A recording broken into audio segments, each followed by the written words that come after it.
Welcome back, everybody. I am having a nice pre-chat with Susan Gallagher. You may not recognize her because she's a beautiful woman, and you've seen her on Cobra Kai as somebody who looks just a little different as Homeless Lynn. Please welcome to the program, Susan. Thank you so much, Alan. I'm glad to be here. It's my pleasure. You remind me a lot of a friend of mine who used to, she's a Chicagoite. She used to live in LA. I think maybe she's going to be moving back to LA or Atlanta. Her name is Candice Rose. She's a wonderful actress. She's been, lots and lots of stuff with kind of both coasts. And I always find it interesting that she's a strikingly beautiful woman. And the roles that she gets are of a homeless person, of a drug addict, of this, mom who's just at her wit's end. And I'm thinking, what is going on? Is this a niche that the Hollywood is trying to put all beautiful women in? It's either you're doing one sort of role or you're doing completely opposite. Have you found that to be the case, or it was just with Cobra Kai? I can't wait to meet this Candice Rose. I'm going to check her out. You should. I don't know. All I know is I was put in a very small box and living and working mostly in the Southeast in a regional market. Yeah. It was even a smaller box. Yeah. So even though I had lived and worked in Los Angeles, but I wanted to play character type roles, and none of my agents saw me as that. They saw me as what they had me in this little box, and that's the kinds of things that they would submit me for, and those, and I booked a lot of those, but I just really wanted meatier roles that I could sink my teeth into. And it was almost easier to do an extreme kind of makeover with hair and makeup and wardrobe than just trying to go halfway. It was almost like it was easier to become Homeless Lynn with the hair, makeup, and wardrobe than just to become, a nondescript person, that's, pushing the story along kind of thing. So, and I got to the age too where I could, really darken the circles under the eyes and enhance the wrinkles. And, I'm the type, I would wear a gray wig. I even told my agent probably 15 years ago, I said, I'm just going to get different wigs and I'm going to get different headshots. She's like, no, you're not. No, you're not. So I've always wanted to play the crazy lady, the homeless lady, the drug addict. And, I just like to work. Yeah, and our industry is a very interesting one. So but good for you. And I have a lot of friends who are in the southeast who are getting kind of very, very few opportunities because of their location. As whatever is shooting there's a limited number of roles, and that's what you get. So Atlanta thankfully is a much better market and has been for a while. So lots of things coming out of there. I just auditioned, a month and a half ago. I auditioned for a show. I'll tell you, later. I can't disclose that, but I had an audition for something that shoots in Atlanta. So keep your fingers crossed. That would be nice. And by the way, everybody who's watching this for Cobra Kai, we will get to Cobra Kai. I promise you. But this is a show of acting and all about acting. So I want to talk to Susan all about that as well. I guess transitioning to Cobra Kai is you did what I do a lot. And by the way, no offense to my agents. Actually, it doesn't matter because I have new representation that I just signed with, so they have they have a fresh slate. But no offense to my previous agents, or offense, I don't care. My best auditions and my biggest opportunities, except for to be fair, except for the one that I just did for Atlanta. Okay, all right. Except for that one, everything else I'll stand by. So is it a big one because I just worked on that show? I had a feeling because is it like huge? Yeah. I had a feeling that because I was watching a number of your interviews and you mentioned something that you can't mention. I'm like, right. I have a feeling because I may be in that same boat, but I have not heard anything. So and this particular show says, well, we expect you to be available through June of 2021. So maybe I'll hear something, maybe I will not hear anything. Maybe they already shot the particular episode that I was auditioning for. I have no idea. Which, by the way, guys, if you're not familiar with our acting industry, that's precisely how it is. You are lucky to get an audition, and then it's not us getting rejected all the time that worries us. It's the fact that we never hear anything. We have no idea. No feedback. Zippo. It's a black void. That's really what it is. It's like, imagine asking a girl out and then not hearing that. And that's it. I know. And then, completely just dismissed it. But I would also like to say too, my agents are great, but I mean, and I'm personal friends with a couple of them that I've had for over 20 years. So, but they, I mean, some are better than others because I have several different agents across the country, and some have taken more of a risk with me, submitting me for different types of roles than others. And then some of the, a couple of other ones that I've known forever, they're like, no, I want to see you as this.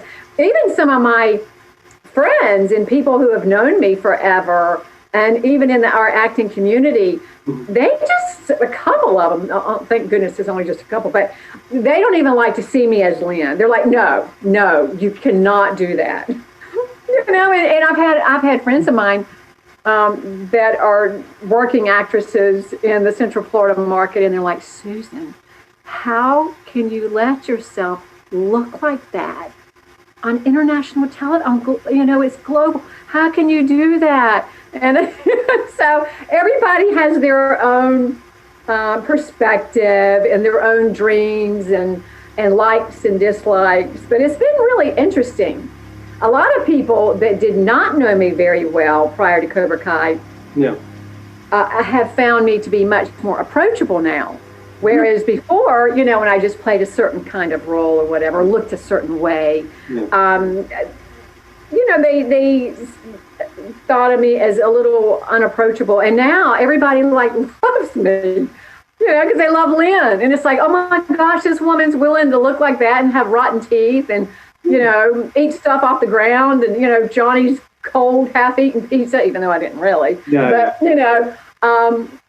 I mean, she's a rough character. She's sassy and she's absolutely filthy from head to toe. Listen, you're doing this because you're an actress. You're doing this because you love acting. And you're doing this because it's a great show and you wanted to be a part of it. And as kind of, this whole dancing around the subject was, I love actors' access, which is what you did in order to get that role. It wasn't your agents that submitted you for it. It was you doing self-submissions. Yeah. I would have just laughed. Yeah. But luckily, the cast, and the only reason that I even got a shot was that the casting director, Bajo, I did not know him. So he didn't know me, and I'm thinking, maybe he doesn't have an assistant that knows me, blah, blah, blah. Because I know most of the people in the Southeast, all over the South, So, that was why. I had a headshot. A buddy of mine has done lighting forever, lives right down the road. And a few years ago, I had him come over and just take some horrific-looking pictures of me. I had put dark underneath my eyes, and I had an old ratty T-shirt. And really what I was going for was kind of the tired, beat-up waitress at Waffle House at 2 a.m. who's just met her daughter and grandson at the ER at 3 a.m. and she's just down on her luck. I mean, I had this whole backstory of this woman. Yeah. So I had a really bad headshot, and that's the one I submitted. That's perfect. I love that, and we have to do these things. That's the issue. And with women, I find it even more frustrating because do casting directors and producers not understand that women can actually change the color of their hair? Is that a difficult concept to comprehend? I don't know. It's got to be so easy. They've got to. It's frustrating, but you know what? You just got to hustle. This is the kind of business that we're in, and you can't sit around and whine and complain about it, or you're in the wrong business. And you got to have a very thick skin, and be extremely flexible, because it's all about hurry up and wait. And, for your listeners, anybody new in this business, you have to be so passionate about acting to endure the rejection, the not being able to really plan your schedule. Because I'm not at the point in my career where I can dictate to anybody else, well, I can work on this day, and I'd like to be out by this time. No, we're willing to work and work as local hires for less. We complain less and work harder because we love it so much, and we love to make that magic and collaborate. And it's such a blast to play Homeless Lynn. Number one, because the writing is hilarious. It is so good. Yep. And, it's just been an absolute joy. And I'm so grateful to be a small part of something so special. It is. And being a fan of Karate Kid, obviously growing up and taking martial arts, which we'll get to your martial arts background in a second. Which I find hilarious, and I have a number of questions for you about that. But and then knowing that Cobra Kai came out, I was not even aware that it was on YouTube Red, because I don't have YouTube Red. I didn't know anything about it. I became aware of it when it came out on Netflix, like the majority. Wow. Yeah, and so you didn't even know for the past 2 years that there were 2 seasons. I knew that because I started watching Cobra Kai, I think, a year and a half ago, or as soon as it came out on Netflix. That's when I watched it. All right, so 3, yeah. Yeah. So, I had no understanding of it beforehand. I would have watched it on YouTube Red had I known about it. And for me, it was that feeling of, should I watch this? Because I have such great memories of Cobra Kai. I don't want them to be ruined. And thank God it only enhanced it. It's such a great show. I'm making all of my kids watch it right now. I have an 11-year-old son who is, who's done some Taekwondo, tying into you. And he's just starting with a new school. He's doing kind of Filipino martial arts, Jeet Kune Do, Kenpo. Right now they're doing all sorts of Kenpo stuff. So he's starting to ask me about Cobra Kai. I'm like, dude, I need you to watch this with me. So I'm going to watch the originals, and then I'm going to watch Cobra Kai again with him. But it's an amazing show. It's really, really great what they have done with it. I'm very, very happy. And so you and your son, you're going to be starting a marathon soon. We will be, yeah. How fun! He has to watch everything, and then we'll come to Cobra Kai. Are you gonna watch the first 3 Karate Kid, and then going to Cobra Kai, or what are you gonna do? So the first 3, and then I want to watch the one with, oh my God, her name is Jaden Smith. He may actually have seen that one when it came out. Okay. Hilary Swank. Yeah, Hilary Swank. I wanted to watch. I wanted to watch the one with Hilary Swank, and then kind of get to the Cobra Kai. I want him to have that. They're young. Oh, okay. This is a change, and I know the show does a tremendous job of doing kind of inserts with the previous stuff. So it's perfected, right? It's awesome. I just don't know how it could get any better. Yeah, well, except for more Homeless Lynn, of course, and more episodes, right? That would be great, because there's so many storylines that, like, somebody that Hannah Keppel, she was on the show. Very, very, very lovely young lady. She plays Moon, in case people are not aware. But she didn't get to do a lot in season 3. Right. So I wanted more, because there were a lot of things that could have happened with her.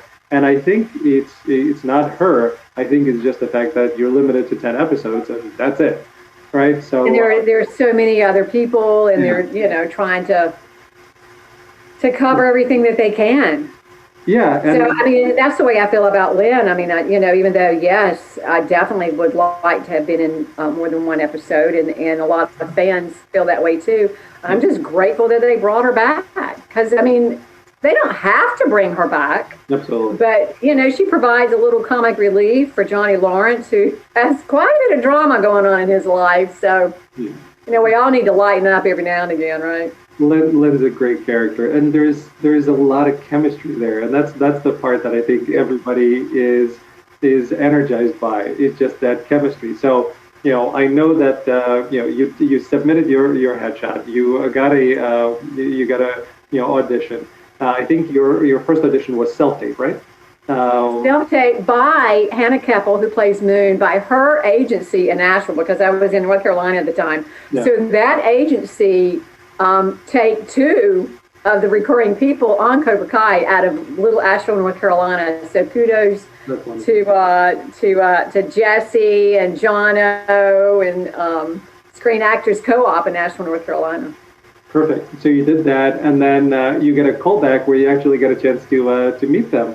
I want to hear about the callback because taking a sidestep for a second from the acting perspective, there are different casting directors want different things, and depending on where you are and which coast you are, it's a different answer as well. But the question is, do you come in as the character, or do you come in as yourself and then you transition into the character and then out of the character? Based on what I heard, you came in as the character and you stayed in character. So is that correct? That is correct. I knew that I was going to have to just be all in because when my agent, AMT out of Atlanta, when they called, I had forgotten to tell them that I had self-submitted this tape.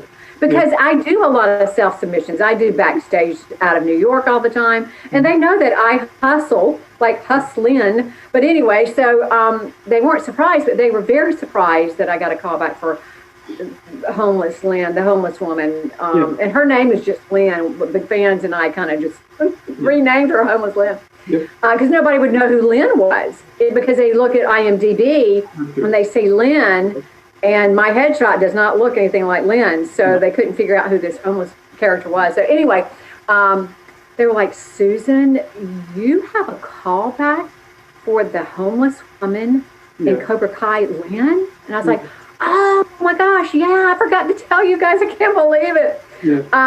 Because they thought that they had messed up, that it was some kind of mistake on their part, on their end. And I was like, oh man, I'm going to have to meet the big 3. Because, of course, I had already done my research and found out how legit this project was. Because, I don't submit on a lot of stuff. I'm very selective. I used to, but I'm very selective these days, thank goodness. But, the big 3, John Hurwitz, Josh Hield, and Hayden Schlossberg, were taking this thing over. And they had the rights from the Karate Kid. And then, Ralph and William Zephyr signed on. It's like, oh my gosh, this is like the perfect storm. So anyway, my husband was like, well, you're going to have to go in full character and stay in character. I was like, yeah, you're right. So, I had worn like some old, huge beat-up sweatpants of his and a couple of sweatshirts that are way too big for me. And, I did the dark underneath my eyes. And I was going for a straight-up drug addict look, which I played a drug addict, so I knew how to do that hair and makeup and teased out my hair. And, she was a wreck, really. And when I was, you probably heard this, when I was driving into the parking lot of this casting office, there's a security guard, and I rolled down my window coming from Asheville to Atlanta. And I'm like, hey, I'm Susan, and I've got a call back for this homeless woman, but I want you to look at me so you'll know who I am, and you'll let me get back in my car and not call the police on me. He's like, yeah, you look great, blah, blah, you're going to do good. So I just had nothing to lose. Nothing. I thought, you know what? I'm just going to go in there. I'm going to do her the way I want to do her. She's not going to be this victim. She's going to be very sassy, somewhat provocative, maybe very provocative, but we'll see. She's open. She's game. So I walked in, and there was this long rectangular table, and there was Hayden, and then Josh is in the middle, and then John. And the camera was closest to John, right behind him. So I'm standing closest to John in front of the camera, and then the assistant casting director was reading opposite me. And I just had a lot of fun with it. I had actually picked up something at the Kroger supermarket where I changed, and the bakery, one of those little wrappers that you get the donut or the cookies with. So I had a couple of those in my pocket because I love to throw something, or just, I like noise and sound and feelings and all that kind of stuff. So at one time I threw that wrapper at her when I'm doing the line, finish up and then beat it. This is my mart. Yeah. You ain't hustling no coin at my mart. And I threw something at her. I felt badly later, but I threw it down at her feet, and it was a piece of little tissue. So anyway, I felt like they liked it, but I mean, you just never know. And I think Josh gave me some direction, and John was smiling a lot, so I could feel John's energy, and it was very affirming. And they laughed a little bit at Lynn, but Hayden and Josh were a little bit harder to read. But, I felt like I took the adjustment really well. Mm-hmm. And, I may have done it a couple of times. I don't even remember. And then when I'm walking out, Hayden says, well, we got to do something about those teeth. And I was like, bring it. Yeah. Bring it. Oh, and I thought, I want this role so much, and I usually don't get myself all psyched up, but, I just put it all out there. And when I did walk in, I think it was Josh that said, well, she's ready to, she came in character. So, apparently not a lot of people had done that. Yeah. But I just remember Robin Williams is the late, great Robin Williams is one of my, all-time favorites. And, when he auditioned for Mork and Mindy, you probably heard this story where he went in like this ridiculous outfit. And, he just took so many risks, and they paid off. And not only did they pay off, but they worked because he was so passionate about it. Whatever role he was playing, he was just, he just loved it so much. And, so, I'm too old to hold back, really. And again, lots of admiration for what you did, because the more actors I talk to, the more a pattern emerges that with the auditioning, with callbacks, with anything like that, actors start to book when they stop giving a crap. And when they go in there and they're going to do their thing and they're going to be happy with it regardless, then they start booking. I've heard this so many times where the actors were almost done with acting and they were just giving up, and they got this last audition, or the actor didn't want the role and they just decided to go audition for it, and they came in there just not giving a crap. And something happens where us as actors, we stop worrying and just start playing.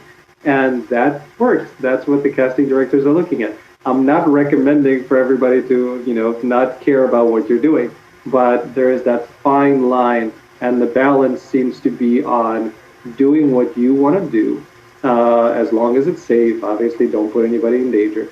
Do what you want to do. Don't worry about what you think they want. Just do you, and then it may work, it may not, but you'll feel better after. Absolutely. And I'll say this, because I've been in this business a long time, and I've gone through all of those stages. And when you want it, and when you're self-conscious, or when you're concerned about, did they like it? What are they looking for? Blah, blah, blah, blah. That desperation is stamped on our forehead, and the camera reads it. Yep. They read the energy when you walk in the room. Mm. To please. It's the people-pleasing thing. Please like me, please hire me. Mm-hmm. And Kathy Laughlin, who's had an acting school in Tampa, gosh, she's retired now just a few years ago, but probably 40 years. And she used to preach at us about getting out of that, love me, be my friend, hire me kind of mentality, because it never works. So when you take the focus off of getting the job, I think that helps too. But there's also a fine line that I just wanted to point out, because I've gone through so many ups and downs in this business, and I've been very close to quitting on numerous occasions. But when you say when you don't care, but there's a fine line because you don't want to have a bad attitude. Right. So, and I've seen that work sometimes, and I've seen people take that a little bit too far. So I just want anybody that's listening to make sure that you always have a good attitude, because they do want to work with people who are easy to work with, who are team players, rather than somebody who's going to have an attitude on set. So for me, it's more about being grounded in what I'm going to do in that audition, what I'm going to do with that character, and what I have prepared. So I have worked on it quite a bit, and I'll have 3 or 4 different options in my back pocket, because what used to throw me in a callback is when, I would go in and this is the way I wanted to do it. This is the way I have to prepared. And I wasn't great on the fly. I wasn't able to take a lot of direction. I could do it as an actor, but then it would get in my head and be like, oh, they didn't like what I did. So, and then you're dead right there. You got desperate on the forehead. So I think being really grounded in the choices that I've made, but then being flexible enough to listen. Because sometimes we're so in our head that I wouldn't be able to really listen to what they were asking for when they would give the direction. And I found too that this, own it. This is my audition time. They want you to do well. So I'm gonna go in there with confidence because I'm gonna own this. Whether I'm the person they hire for this job or not, that's fine. They may remember you for something else. If you're just, not in their world or whatever, but just to own it and to be confident and to have, and the confidence comes from, a lot of preparation and a lot of studying and classes and doing it wrong and all of that. So I think it's a great opportunity for us to grow as actors when we take that leap. And just sort of that free falling, and it's so much fun to do, right? Yeah, just kind of take this stuff off of yourself, because we're carrying so many walls that we've built up, and appropriate, not appropriate. I wouldn't do this at an audition. And I think with actors, and it's a circle, right? We start out where we just want to play, and this is a natural thing for us, and we enjoy it. And then we keep getting more and more and more advice and more training and more training and more training until we finally get back to, I need to throw all of that away and I just need to be me. And I need to do what it is that I want to do, because then I'm actually me. And then when they're hiring, I'm not competing with anybody else because it's just me. So either they like this character and the way that I do it or not. And it's like all of that needs to be just fade out. And I remember I was taking a workshop with a casting director out of LA, and everybody's doing their stuff, and I'm reading the sides, and I don't know if it's similar for you, but when I read it, I kind of get an impression of who the person is, and I get an impression of what they feel like, what their physicality is, what they walk like, what they talk like, do they speak with an accent or a dialect, So I'm reading this, and this guy that I'm reading seems to me like he's just a sales, sleazy car salesman. This dude that's going to talk your ear off, and he's chewing gum while he's doing it, because he's that guy. So we're told so many times in an audition, you do not chew gum, because they actually need to hear what you have to say. But I'm like, you know what? Screw it. I'm doing what I want to do. So I do the audition, I get up there, I'm, doing my thing, I'm in that energy, I'm the dude that's just trying to sell stuff, I'm chewing gum. So the audition is done, the casting director says, I loved it, get rid of the gum, let's do it again. But it's that thing of I know what it feels like for me to embody the character, and if I don't do it, it's going to come off inauthentic, and they're going to see it and they're Exactly. going to say, he's good, but he doesn't quite have it. Like I would Right. rather, Well, yeah. it's just like too, with when we're auditioning or even playing the part. Especially in an audition, though, I think it's important to have a little something on your body or in your pocket or in your mouth or whatever that sort of connects you to that character. And with Lynn, I think it grounded me more in her energy by being, showing up in character. Because I know when we're shooting and I'm sitting and I first get there and I'm sitting in that hair and makeup trailer and the transformation begins with just the way I look so different. I mean, it is wild to just sit there and look in the mirror at yourself and and just dirt makeup all over my hands and arms and legs and feet and face and neck and chest, and then underneath my nails. I mean, my nails are filthy. It just helps so much. How could I not just slip into that world of hers and just feel ready to play? Mhm. That's why I love doing period pieces because it helps me transform, and I'm already there. I read, I do posting with a lot of acting quotes from famous actors, and more than a few of them say the same thing, which is let the clothes do the acting, or the clothes are half of your acting.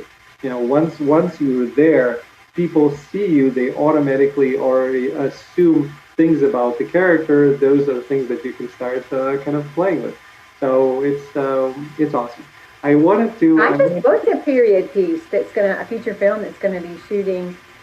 Thank you very much in New York later in the year. I had worked with these folks 2 years ago, and we're doing a table read next week. And I think, like you said, the clothing, whether it is your body language and your posture, and it just adds so much. So I'm really excited. It's set in the 1800s, so. Yeah, Sam Jackson always has something. He always wants to have some sort of it's either a tick or a way that he's talking or something, scar on the face. Or he wants that because it separates him from others. It connects him to the character. So everybody has that thing. I definitely I'm a fan of that. The first scene, right? So season one, your first scene. It's opening up in the pilot. You were there. Johnny has his first fight. Was there ever a moment watching it where you, because you are a second-degree black belt in Taekwondo, you taught kickboxing, you competed yourself. Was there ever a point where like, yeah, John, that's not really how you're doing the kick. We need to work on this particular thing. Like, or were you just observing and being in character?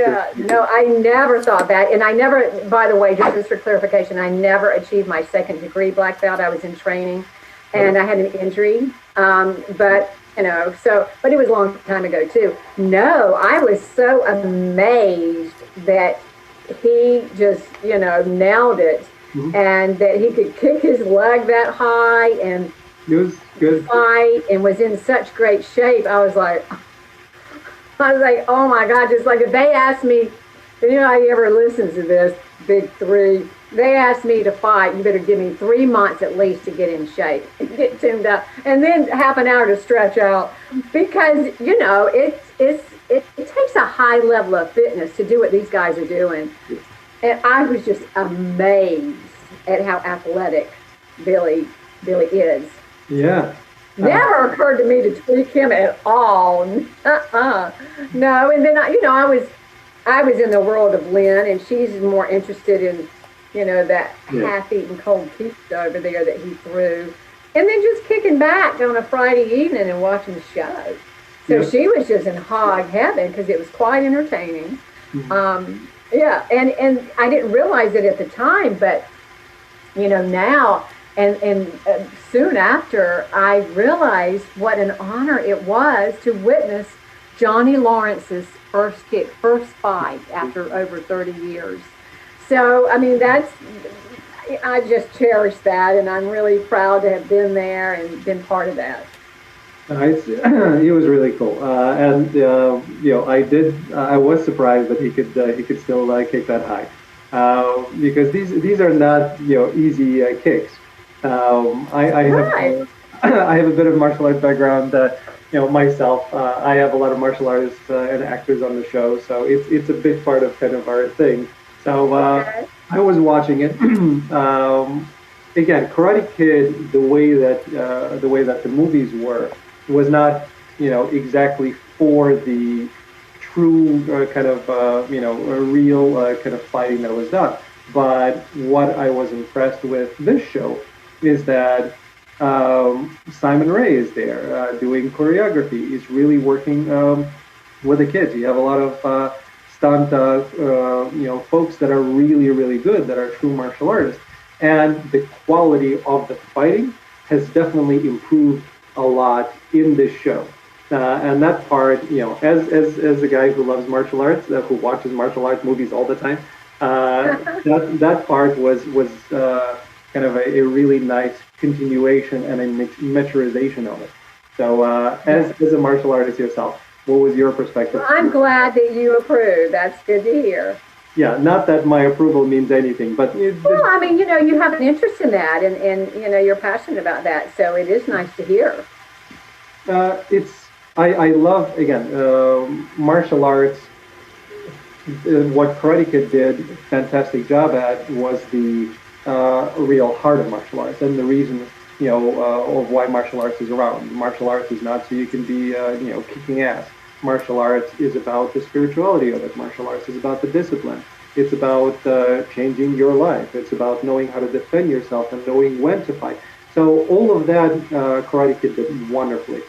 Some of the fight scenes, kind of, I thought were at a level of, the 80s movies there. And that's why, like, oh, are we going to have the same thing with Cobra Kai this time? No. Even though I know some of the kids, they didn't have background, Sholo didn't have, Mary didn't have, but they snapped into it quickly. And Yeah. there's a lot of really good fighting right now. So you can actually watch it for the martial arts aspect of it, and it's a pleasure to watch. Yeah. And it's just so fun to watch these kids grow and um, mature and get older and better and so skilled, like you said, in the martial arts end of it, in the fighting end of it. I mean, they're all great actors, we know that, but to take it to the next level and to be so committed, and I mean, it says a lot about the maturity of those. They're not kids, but the young adults. Yeah. No, it's I can't even think of anybody. Again, the casting was so good that as an actor, kind of watching, you're always watching for the acting of it. I can't think of anybody in the show that I don't like acting from, and that's always a great part to me, because I don't know again if you're the same way or not, but sometimes Oh yeah. you watch films or TV, and it's distracting when I see bad acting, especially on big shows. They're Yeah. it's for me it's distracting, so I kind of always have to kind of put that part out so I can immerse myself fully into it. Cobra Kai, I've never ever thought about anybody as distracting. It was always like, that's a really great job that they're doing, so I was very happy. Spot on. Everybody's just spot on, and I think it just says a lot about the big three. You've got these three guys who individually are so talented and such great writers, and obviously they're really smart business people too. So it's not just one guy trying to do all of this. You've got the three. It reminds me of like the Beatles. You've got John and Paul and George, and they all three write great music, but they bring something different to the table. And I mean, it's amazing just how many great decisions they make on a daily basis. I mean, they are knocking it out of the park. Yeah. And casting is one of them. Hmm. Absolutely. Yeah, and then you've got the writing, and then you've got the love that they have for this because they're huge fans, and it was their passion and their dream. So it just it starts with them, and then it trickles down with Ralph and Billy and Marty being so committed. And then what about? I mean, I don't want to put any any spoilers, but season 3 was like my favorite. Oh, Same. so good. And I mean, I'm in 3 episodes in season 1, so that should be but it's not. I'm sorry. Season 3, because I love a little bit of romance and a little bit of this, and I just loved it. Season 3 was awesome. Do you think it was the best season? Absolutely. Oh yeah, I mean, thank you. It's like a no-brainer, right? Yeah, I couldn't stop. Like, it was the beginning of my year, right? It came out, and I was home. We just got done with the New Year celebration, and I spent the whole day just binging Cobra season 3. Yeah, that was. It was so good. They moved it up. It was like, this is fantastic. Everybody was so excited about it, and I mean, I think the whole Karate Kid Cobra Kai universe. I think everybody is just so thrilled. They got everything they needed out of season 3, and then some. And I'm so glad that season 4 got approved. At least that's what I read and heard. I hope it continues for a lot more than that, because there are so many storylines that should be developed. And one of them I definitely want, especially knowing your prior martial arts background. I think as much as people love Homeless Lynn, whether it's something with Kreese, which, by the way, I did not expect to like Kreese. I did not like Kreese all of these years, and season 3 made me at least appreciate Kreese, and I've gotten to a little more neutral with Kreese. So they did a great job again. But I want Lynn doing some martial arts in whatever capacity. So if anybody's watching this and you're writing, please include something in season 4 or 5. Give Susan at least 3 months, but see if you can make that happen. So, I mean, if you had your choice with Lynn, like, be defending Johnny in some way, she knows that Kreese is doing Johnny dirty. So Lynn is kind of, she's going to play dirty with Kreese and beat him at his own game. Is that what you're thinking? I think, again, there were moments, and they did a lot of it in season 3, because there were kind of the big fights between Marty and the boys. But I think if Kreese is close to killing Johnny, that would have been a moment where Lynn steps in. That would be kind of that perfect thing of no, you're not, because. And it would blow everything out, because everybody would just be like, what is happening here? But I also see, Lynn and doing something for Kreese. And I see, whether it's being eyes and ears, or whether it's just saying, hey, you know what, because I heard you talk about kind of the background that you did on Lynn. Well, she is former military, she does have some background. So maybe there is a reason why, Lynn decides to start doing some stuff and maybe take some classes, or, Kreese makes her do something that she doesn't want to do for whatever reason. So there are a lot of storylines. I like that. Yeah, there are a lot of storylines that could be done with Lynn, because I think, again, in season 3 it was a great insert. I loved it, but you have to have arcs, and you have to develop the character, and there are many places where they can go with Lynn if they choose to. But again, 10 episodes is a very short period of time where you need to wrap up a lot of stuff. So I don't know if they will. If they are, please do so, because again, Moon can have so many great things happen. I expect it. Again, me watching from the side. I wanted more for Moon from season 3. I definitely think there are a lot of places that you can do some stuff with Lynn. So, but I'm sure that can be said for so many characters that they just have no. Well, thank you so much, Alan. I appreciate that. What would be interesting is to see what the chemistry would be between those two characters. Yeah. No matter what the writing is. Yeah. Just that natural chemistry, that energy between Kreese and Lynn. Yeah. I have no idea. Me neither, and it would be interesting because again, both former military, both a little older, both have had their troubles, both have been on the streets. You know, Kreese Right. obviously not anymore, but Lynn still is. There's definitely an opportunity for that to be explored and see where that Yeah. comes. So My gut says that she would be very suspicious of him and probably have his number. You know, she would see straight through him. But you never know. She might think he's cute. Who knows? maybe, but again, like so, Kreese has this wound, right? What turned Kreese into Kreese? Because he was a good guy, and then he turned into this, person that we all know. He has a wound. The wound is losing, a part of that wound is losing the woman that he loved. How do we know that there's no connection between Lynn and that woman? Maybe Lynn is her sister. We don't know anything, right? There are so many things. But that's interesting. Nobody's ever said that.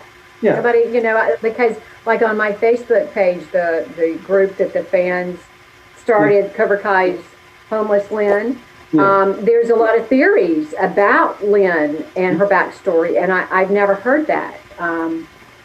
Maybe she's connected to Kreese's long lost love. That was. And maybe Kreese, they gave him a real reason for being the way that he is, but they showed him good in the beginning. So maybe as an arc, if we're trying to finish up with Kreese being a good guy, maybe Lynn has a way of getting him out of that by bringing him back to what he lost in his wound. So, this is me making this up as I go along. The writers are much it's fun though, right? But there's a lot of stuff. And by the way, like these theories, what I definitely will not be doing for season 4. I did that for season 3, and it was bad because fans have a lot of theories, and of course I'm interested, and I watched a bunch of videos of what do you think is going to happen with Ellie? What do you think is going to happen with this character? Here's what we think is the story, and that when obviously it didn't. And many things did not transpire. I was looking for them to happen, and they didn't, and that took away from me being fully immersed in the series. So I will not be watching anything before season 4 in terms of what people think is going to happen. I'm just going to watch. Yeah. So. But the bottom line is no matter what any of us come up with, it's not going to be as wonderful or as funny or interesting as what the big three has already thought of. Yeah, it'll be great. This is their world, right? I know it'll be great. That's all I know for sure. It'll be great.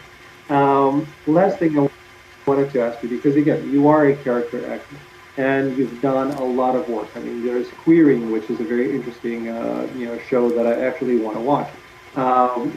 Again, doing my research on you. On YouTube, we've got 2 seasons, and we're doing Queering the movie. We're supposed to have started this past spring in Brooklyn, and COVID hit. So, Queering web series on YouTube, seasons 1 and 2. I'm going to put that below the video so people can find it quickly. I'm going to put it in. Querying link, good. And again, kind of looking through the types of roles that you have done. These are not, easy roles. These are roles of somebody, with PTSD. These are roles of somebody with loss. These are roles with people dealing with issues. What, as an actress and as, Susan, what have you found to be your most challenging role to play so far? Oh, well, I would say the most challenging has been the role of Ruth in I'll Be Here for a While. Yeah. And it's a woman who has early onset Alzheimer's. It's a short film.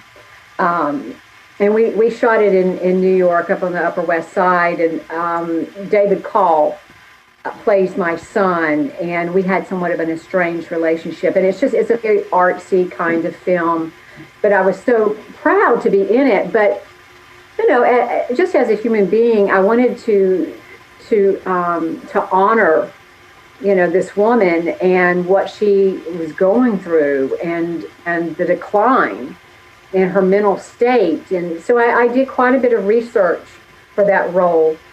And that has been my most challenging. And I also felt a responsibility that I wanted to do the very best job that I could.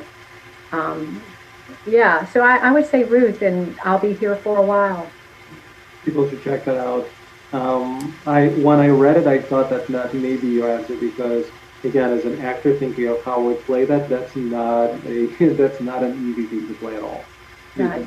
Many stages, and yeah, I auditioned for a role I did not get. I auditioned for a role of somebody with ADHD and a number of other things.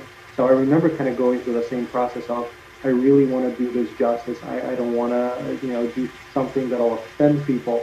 I want to be very careful with this. So it was a process like that. And, I actually got some good feedback on it. Good. You got feedback. Whoa, imagine that. Yeah, I got some good feedback on it. They said that. That's nice to hear, right? Yeah. So I certainly understand kind of that type of an approach and would do it again. Last question for you. If you had a chance to go kind of back in time and talk to a young Susan who's just starting acting and give her one piece of acting advice, what would that be? Don't quit, hang in there. I like it.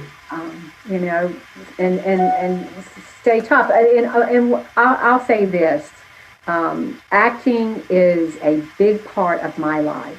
It is a very important part of my life. It's my passion. But I have a life. And I think it's important for all of us to have a life. I think it makes me a better actor, a more well-rounded human being, rather than just becoming so affected. My mother was in the entertainment industry. She was a jazz musician, and she used to say, for God's sake, Susan, whatever you do, don't become so affected by this business. And it's really true, because you can get caught up, especially when you're in the Los Angeles market. You can get caught up with all the beautiful young people and the competition and all of that. And I think we have to keep ourselves grounded, whether it's through your faith or, your exercise or meditation or your support system, your family, your friends, your other interests. I think it's really important to stay true to who we are as human beings. And yeah, we can love this, but there's always theater. There's people are doing student films. And if you want to have that creative outlet, it's out there. But I think just, taking care of yourself and your heart and all of that is the most important thing. I agree. And that's great advice. And I hope people are, going to listen to it and heed the advice. Thank you so much for coming on, Susan. I really enjoyed our conversation. Best of luck with the new season 4 coming out. Hopefully there's going to be more to do there. Best of luck with your other projects, and you're always welcome if you want to come. Thank you. It's been my pleasure, and I really appreciate you having me on. Thank you. And thanks to everybody. Good luck to you in your career. Thank you. I appreciate that. During this whole thing started May 20th of last year, because I was taking workshops and didn't have enough time to chat with people. And I said, you know what, I'm going to start doing my own show and see where it goes. Good for you. So here we sit, you gotta throw that fear out the window, guys, and just, keep going forward. Yeah. And thanks for tuning in, everybody. We appreciate it. We know you love Cobra Kai. We know you love acting, and we love you as well. Take care.